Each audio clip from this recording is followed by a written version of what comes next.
पंजाब में आप इलेक्शन जीत लें तो आप अकेले पंजाब पे गवर्नमेंट बना सकते हैं, federal government. That is a political argument. बात है, आईनी आर्गूमेंट ये है कि कोई भी फेडरेटिंग यूनिट जो है वो अपना डिसॉल्व करके अपना इलेक्शन लड़ सकता है। ये आपका बात है कि उसका पॉलिटिकल इम्पैक्ट है, वो बिल्कुल वॉर बहस है, लेकिन इससे पहले बहस कर ले आइन की, कानून की। आइन में ये कदगन नहीं है, कंडीशन नहीं है कि एक दिन सूबों के और नेशनल असेंबली के हों। आइन में दे कैन बी इंडिपेंडेंटली। ये एक दिन के है, बिल्कुल है, सच सुन इकट्ठे इलेक्शन का है। नहीं सर, उसमें सुन लें, उसमें जो प्रोविंशियल, अगर anybody dissolves a provincial government, it is not bound कि वो फिर नेशनल असेंबली के साथ इलेक्शंस होंगे। ये एक सिकम है जो रह गया था जब इन्होंने चेंजेस की, और ये आइन में आपको दुरुस्त करनी पड़ेगी। तब तक ये पॉलिटिकल सवाल तो आपका जायज़ बनता है, लेकिन आइनी तौर पे नहीं। मेरा सवाल एक बड़ा सिंपल है। आप कोर्ट ने एक फैसला दिया, सुप्रीम कोर्ट ने, आपने नहीं माना। वो कहते हैं फैसला 3-2 का, वो आप 3-2 का तो हम 3-2 को आप अदालत ही नहीं, आप अदालत ही नहीं मानते। अच्छा, उस पर भी 2 लीगल बहसें वो भी चल रही हैं। अब इशू ये है कि अगर एक मुल्क में सुप्रीम कोर्ट का हुक्म नहीं इम्प्लीमेंट होता, सही या गलत, वो मुल्क का निज़ाम कैसे चलेगा, कैसे चल सकता है? It means right now constitution नहीं है पाकिस्तान में। इसकी चीज़ की 2 इंटरप्रिटेशन है, एक जो मैं कर रहा हूँ, एक आप कर रहे हैं। आप इसलिए कर रहे हैं कि क्योंकि बहस करनी है हमने।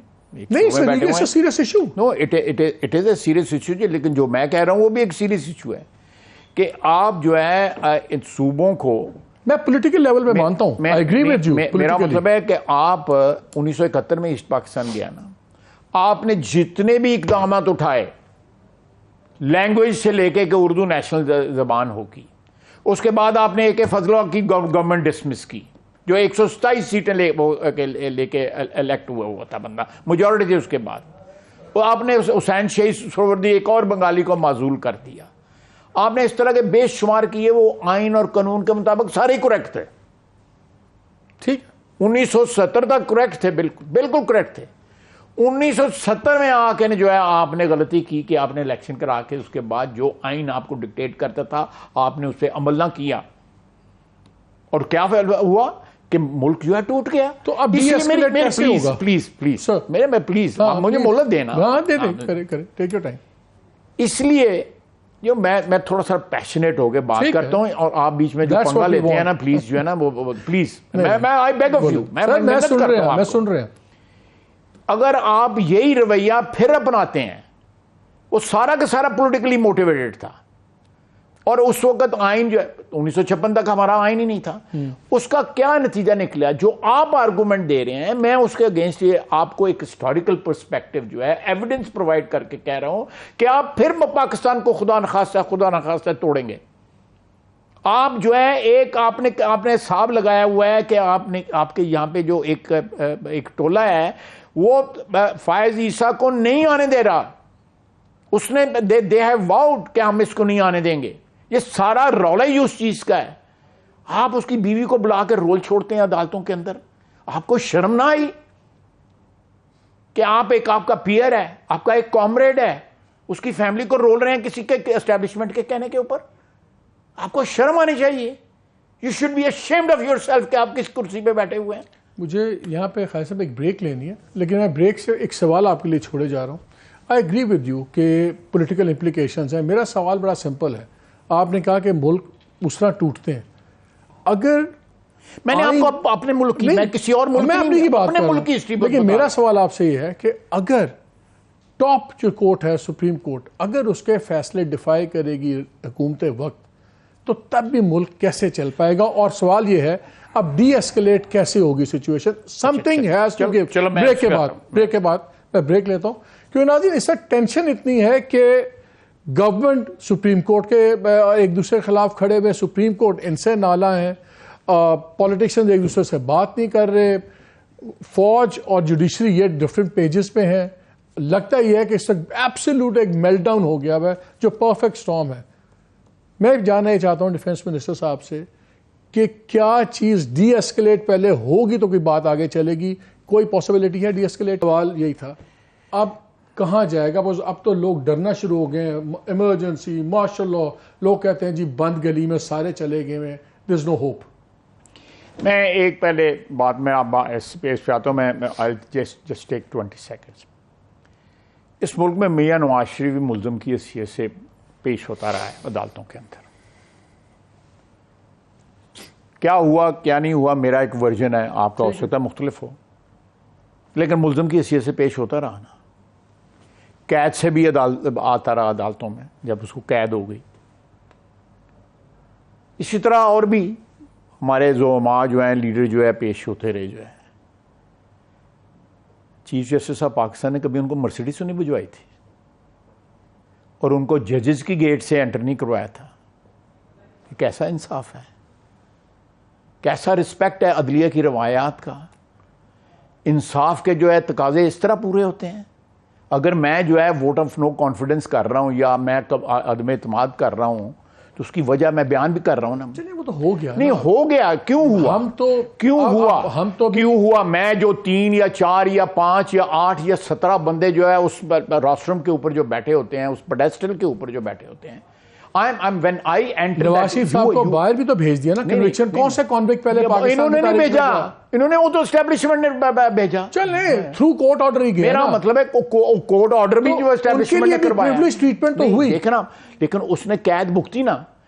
टेलीफोन जो है इसको अदालत में मुहैया किया जा रहा है, वो बंदा कहता है मेरी बीवी जो है आखिरी सांस ले मुझे बात करा दो, नहीं बात करवाई। आप देखें इस मुल्क में इमरान खान के लिए स्पेशल कवानीन है। चले वो हमारे पास वक्त थोड़ा है, मैं चाह रहा हूं मुझे बताएं। देखें उसके मैं आ रहा हूं। देखें कम्युनिके जो कल आया है उसमें यह है कि कौमी इत्तफाक राय होना चाहिए। बिल्कुल वी एग्री टू दैट।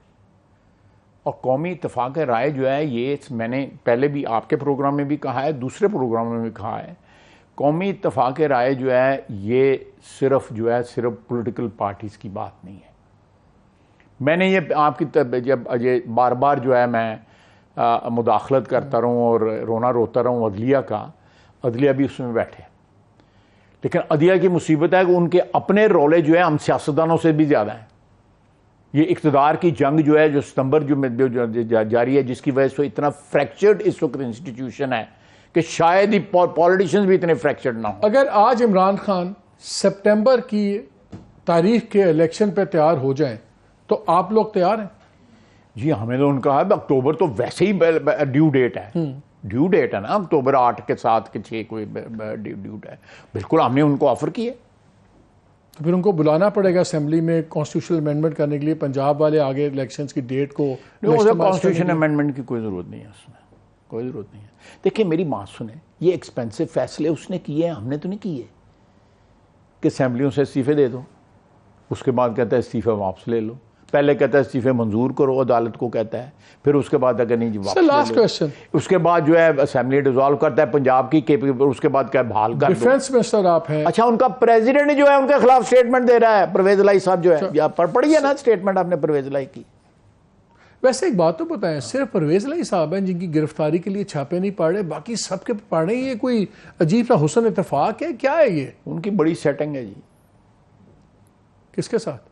वो जो अदलिया लाहौर में बैठी हुई है, मैं नाम भी ले देता हूं। उनके एक जज के साथ बड़ी सेटिंग है। वो मेरे साथ मेरी जमानत के बेंच पे नहीं बैठता था, बेंच टूट जाता था। ओह जज तो बाद में आएगा, छापा पड़ेगा तो जज इन्वॉल्व होगा ना। आप तो छापा नहीं मार रहे। छापा पड़ा, एक छापा मारा, छापा रौला पे है ना पूरा उस छापे। पिछले दिनों बाकिया सबनों कीता है। नहीं वो मेरा ख्याल है कि छापा पड़ेगा उनके जो सही जो मुल्ज़िम है वो तो स्पेन हो गया था। एक चीज बताएं, सब कहते हैं कि point of no return cross हो गया हुआ इमरान खान साहब का और मिलिट्री टॉप लीडरशिप का।